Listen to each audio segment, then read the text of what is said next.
assalamu alaikum, Allah ya ƙara wa malam lafiya. Malam, kamar mai iyali da yake tafiye-tafiye, kamar adadin wata nawa ko kwana nawa ya dace ya rika yi gabanin ya waiwaici iyalinsa. Wannan fatawa an amsa ta a cikin al-mawsu'a al-fiqhiyya juz'i na 29 shafi na 63 cewa matsala ce khilafiyya tsakanin hatta sahabbai radiyallahu anhum sun ƙara wa juna ilimi akan menene adadin zama da ya dace mutum yayi away from his family, lokacin da ya dace mutum ya nisanci iyali ko yayi tafiya na kasuwanci ko wani fatauci. Sun amsa da cewa fatawar da malamai suka yi sun saba wa juna.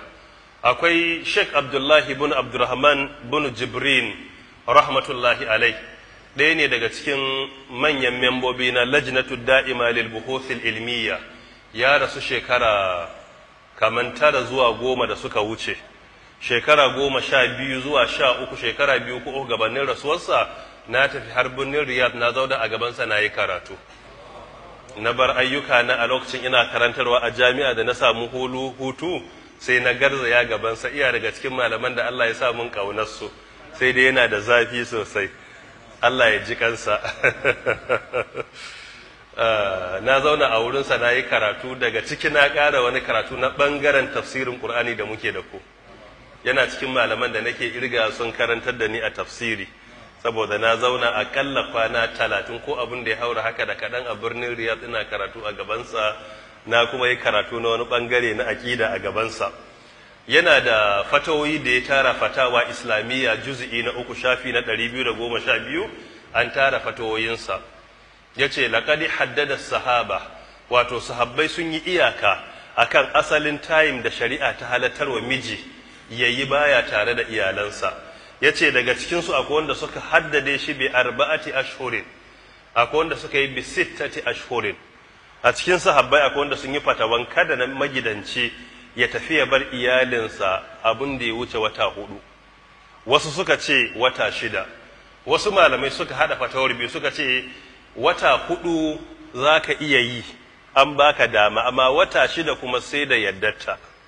So da haka kenan duk zango na shari'a da mutum zai ya bar iyalansa ba a son ya wuce wata 4 zuwa wata 6. Idan ya wuce wannan zango, abin da ake nufi yana iya shiga haƙƙinsu, zai zama kenan haƙurinsu zai iya gajiyawa na zama ba tare da miji ba. Kuma idan ba mu manta ba, ai ko Qur'ani ya haramtar da mu rike iyali da cutarwa. Ko da a Baqara aran ma aya ta 231 Allah ya ce wala tumsikuhunna diraran lita'tadu, aran ma ya huta babu damuwa. Allah ya ce wala tumsikuhunna, kada ku rike su diraran da cutarwa.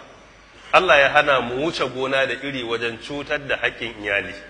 Kula ga wannan, idan kana aikin fatauci ne ko kasuwanci ko zuwa wani ƙauye, ba a so ka wuce wata 6 ba wata 4 baka zo wajen iyalanka ba, saboda haƙuri na iyali yana da iyaka. Sayyidina Umar radiyallahu anhu yana amirul mu'minina, ɗabi'arsa ne da kuma tsari ne na leadership nasa, leadership style na Umar bin al-Khattab radiyallahu anhu, yakan fita a dare yayi ta yawo anguwa.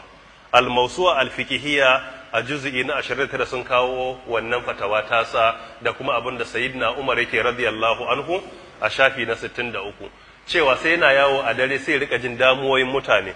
Wani lokaci a dare sai fita shi kadai rika bin gida yana jin menene matsalar talakawa. Yana daga cikin mafi effective leadership shine zama shugaba yana da hanyar da yake jin complaint din talakawa directly. Idan ya toshe kansa bai jin complaint din talakawa directly, to a duk mai mulki yana da team kala biyu, akwai bitana saliha, akwai bitana fasida. Bitanatu sharri da bitanatul khair, annabi yace duk mai mulki na iya samun wannan. In bai yi sa'a ba, to idan na sharri suka fi na alkhairi tasiri a wurinsa, to ba zai san menene yake damun talakawa ba.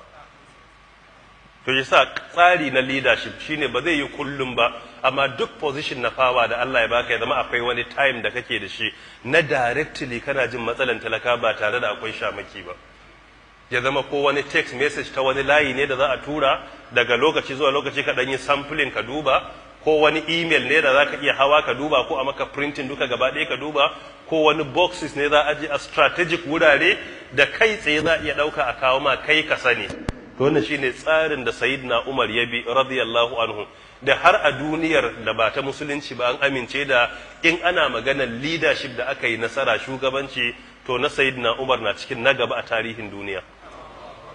Yana yawo daga lokaci zuwa lokaci yana ziyarta, sai je yana wuce a wani gida sai ji wata mace a cikin dare tana cewa, tana waka tana cewa wallahi laula khashyatallahi wal haya la hurrika hadha as-sariru jawanibuhu.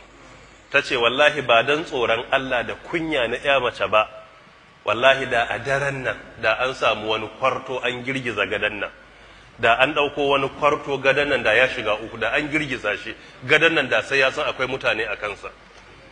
Sayyidina Umar hankalin sai da shi ya ce me ya faru? Aka ce to ai mijinta ya tafi wajen filin daga lokaci kaza. Sayyidina Umar ya ce aje a kira shi ya dawo gida, aje a dawo da shi. Bayan an dawo da shi to kaga ya samu matsala, amma ba ta taba faruwa ba a leadership ɗinsa sai ranar, sai rasa waye zai shawarta. Matansa sun riga sun manyanta, in mace ta wuce wani abu ba dole ta gane ba, sai kira yarsa Hafsa, iyalin manzon Allah sallallahu alaihi wasallam, sai ya ce ya Hafsa, menene tsawon lokacin da mace ke iya zama babu miji ta iya haƙuri? Ta ce subhanallahi, haba abba, kuma baba da kanka ka tambaye ni wannan tambaya? Haba wannan tambaya baba daga gare ka kuma ga yarka haka? Haba subhanallahi baba. Sayyidina Umar ya ce ai tambaya nake miki saboda ina ga ke ya dace da tambaya, wata matsala ce ta faru a cikin shugabanci muke neman solution mafita, kuma ke dace a yi saboda tana da jini a jika, ita ya ce. Ta yi tunani sai ta ce to daga wata 4 ya zama ya dawo, in ya yi tsawo zuwa wata 5 ya zama wata 1 ya kamo hanyar dawowa ne, in ya zo gida ya huta sai ya zama wata 1 na komawa ne. Sai ta fara bayani, daga nan sai sa ka'idan duk magidanci kada ya wuce wata 4 a filin daga. Wannan ya sa a ka'ida ko filin yaƙi ake a yau, idan ka ajiye soja ko jami'in tsaro more than wata 4 to ka sa shi a matsala. Iyalansa suna cikin bakin ciki da damuwa, shi yana ciki. Bare a kai soja filin daga babu iyali ya shekara 1 ko shekara 2 yana zaune, ba body no be wood ai ko? Shi jiki ba ice bane, ba ice bane. Shi yasa wasu al'amura in ba a bi tsarin addini an duba responsibility mutane ba, sai a shiga cikin haƙƙin wasu a cutar da su. Shi yasa a ka'idan musulunci ba ka raba mutum da iyalansa, duk tsanani ya wuce wata 6, sai dai inda mai sai da yaddar su. A ka'ida in ya wuce wata 6 da sai a ce a je a binciki iyalan sojoji, wace ce za ta ba mu alfarmar mijinta ya wuce wata 6. Duk wanda ta ce oke babu damuwa, na ƙara mar zuwa shekara 1, in ya zauna a can ba damuwa. An ta ce a'a ya dawo, to kuma dole ya dawo. Shi yasa ka'ida idan ka ɗauki mutum aiki dole sai ka damu da halin da shi yake ciki. To wannan daga lokacin Sayyidina Umar sai ya doka, duk wanda muka tora kar ya kuskure ya wuce wata 4, in ba haka ba sai da izinin iyali. Idan mijin ya wuce wata 6 sai aka ce ya dawo, sai ya ce a shi ba zai dawo ba, me za a yi? Sai a kai wa alƙali auren sai ya ɓata auren. Duba al-mawsu'a al-fiqhiyya juz'i na 26 shafi na 63. Alƙali a wani wuri ma aka ce an haramtar masa da ya bada beli, kawai sai dai ɓata auren. Wallahu ta'ala a'lam. So da haka magidanta da ake barin iyalai a yi tafiya sai a kiyaye. Ɗalibai da ake tafiya makaranta a aje iyalai a gida, in dai ba kun yi yarjejeniya ta ɗaga maka kafa ta ce Allah ya bada sa a yi karatu lafiya ba, in ta ce sai ka dawo to dole ka dawo. Ya za ka yi ka dawo? Wallahu alam, amma sai ka dawo. Wannan shine abin da shari'a ta yi, sai ka nemi kai ta mata fadanci ta yadda, in ba ta yadda ba kuma za a sa ta a wani hali. Kaga matsalan mace ɗaya sa Sayyidina Umar ya zo da wani policy, shine aka canja gaba ɗaya tsarin tura sojoji yaƙi, saboda ya ji wata mace ɗaya a dare ta yi complain. Allah ta'ala ya samu wanye lafiya.